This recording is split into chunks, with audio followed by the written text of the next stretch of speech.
السلام علیکم ورحمۃ اللہ وبرکاتہ۔ بچوں کی تربیت کے حوالے سے کچھ ٹپس اور یاد رکھ لیں۔ عربی کی ایک ضرب المثل ہے، پروورب ہے کہ بیٹا وہ نہیں کرتا جو باپ کہتا ہے، بلکہ بیٹا وہ کرتا ہے جو باپ کرتا ہے۔ اور یہ کہ اگر باپ ڈھول بجا رہا ہو اور بیٹا ناچ رہا ہو تو باپ اس کو منع کرنے کا حق نہیں رکھتا۔ مطلب یہ کہ پیرنٹس کو خود رول ماڈل بننا ضروری ہے۔ ہم بچوں کو بچہ سمجھ رہے ہوتے ہیں اور یہ سمجھتے ہوئے کوئی بھی عمل، کوئی بھی بات ان کے سامنے کر دیتے ہیں کہ بچہ ہے، اسے کیا پتہ۔ بس یہی ہماری سب سے بڑی غلطی ہے۔ اب تو سائنس یہ ثابت کر چکی ہے کہ بچہ اپنی پیدائش کے بعد ہی اپنے رشتہ داروں کی پہچان کرنے لگ جاتا ہے، ٹچ کو سمجھتا ہے، آواز کو سمجھتا ہے، شکل سے آشنا ہونے لگ جاتا ہے۔ گو شکل کچھ عرصے بعد وہ پہچاننے لگتا ہے، لیکن فوری طور پہ وہ ٹچ کو محسوس کرتا ہے، آواز کو شناخت کر لیتا ہے، اس کی پہچان کر لیتا ہے۔ تو اگر آپ چاہتے ہیں کہ آپ کا بچہ نیک صالح بنے، سچ بولے، تو پہلے آپ خود نیک بنیں اور سچ بولیں۔ خود فجر کی نماز کے لیے اٹھیں، اور اگر آپ فجر کی نماز کے لیے نہیں اٹھتے ہیں اور نماز نہیں پڑھتے اور بچے سے ایکسپیکٹ کرتے ہیں کہ وہ فجر کی نماز بھی پڑھے اور ساری نمازیں بھی پڑھے اور سچ بھی بولے، تو پھر یہ ایک خواب ہی ہے اور یہ ایک بیکار سی چیز ہے۔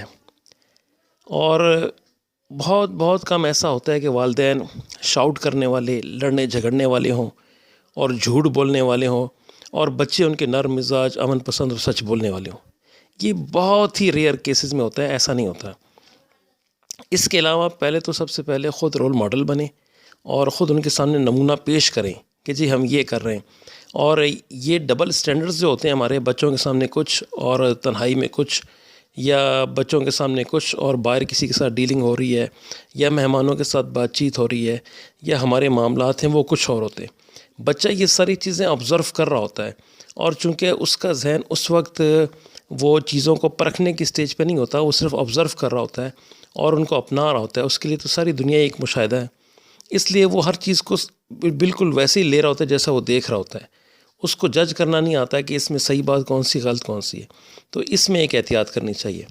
اور اس کے علاوہ جو سب سے بڑا فیکٹر جو میں جس کو بیان کرتا ہوں وہ یہ ہے کہ صحیح بخاری کی ایک حدیث ہے، حدیث نمبر 6388۔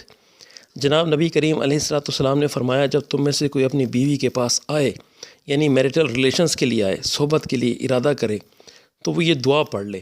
ایک دعا صحیح بخاری کی حدیث میں جو میں نے ابھی بتائی ہے، اس میں لکھی ہوئی ہے، بسم اللہ اللہم جنبنا الشیطان وجنب بالشیطان ما رزقتنا، یعنی اللہ کے نام کے ساتھ، اے اللہ ہمیں بچا شیطان کے شر سے اور بچا شیطان سے اس اولاد کو بھی جو تو ہمیں عطا فرمائے گا۔ اب یقیناً آگے حدیث میں آتا ہے کہ یقیناً ان سے اولاد پیدا ہوگی تو شیطان اسے کبھی نقصان نہیں دے گا، یعنی شیطان اپنا نطفہ بھی ڈال دیتا ہے اور اس پر ساری عمر حاوی رہتا ہے، اور ساری عمر اس کو تھکاتا رہتا ہے اور بھٹکاتا رہتا ہے اور کوشش کرتا رہتا ہے۔ اب آپ یہ بتائیں کہ کتنے مرد ہوں گے جو یہ دعا پڑھتے ہوں گے اور ان کو یہ یاد رہتا ہوگا کہ ہم نے یہ دعا بھی پڑھنی ہے۔ پھر شادی کے دن ہر وہ کام کیا جاتا ہے جو اللہ اور اس کے رسول صلی اللہ علیہ وسلم کے حکموں اور طریقوں کے خلاف ہے، اور یہ توقع کی جاتی ہے کہ شادیاں کامیاب بھی ہوں اور بچے نیک بھی ہوں، تو ایسا ممکن نہیں ہے۔ تو سب سے پہلے تو آدمی کو وہ تمام اعمال کرنے چاہیے جو اسلام نے اور جناب نبی کریم علیہ السلام نے بیان فرما دیے ہیں۔ وہ ہر معاملے کے ہیں، وہ شادی بیاہ کے ہیں، وہ فوتگی کے ہیں، وہ نکاح کے ہیں، وہ دیگر معاملات کے ہیں، کاروبار کے ہیں، تجارت کے ہیں۔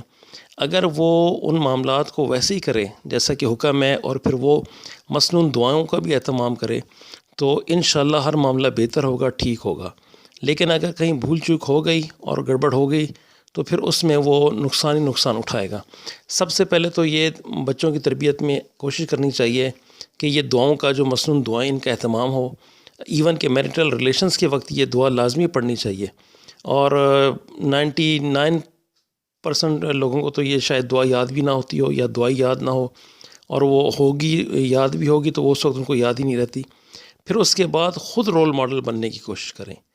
یہ دو ٹپس تو بہت ضروری ہیں، اور یہی آج کی دو ٹپس ہیں جو آپ کے رہنمائی کے لیے، انفارمیشن کے لیے اور یادداشت کے لیے اور آگے پھیلانے کے لیے۔ جزاک اللہ خیر و احسن الجزا۔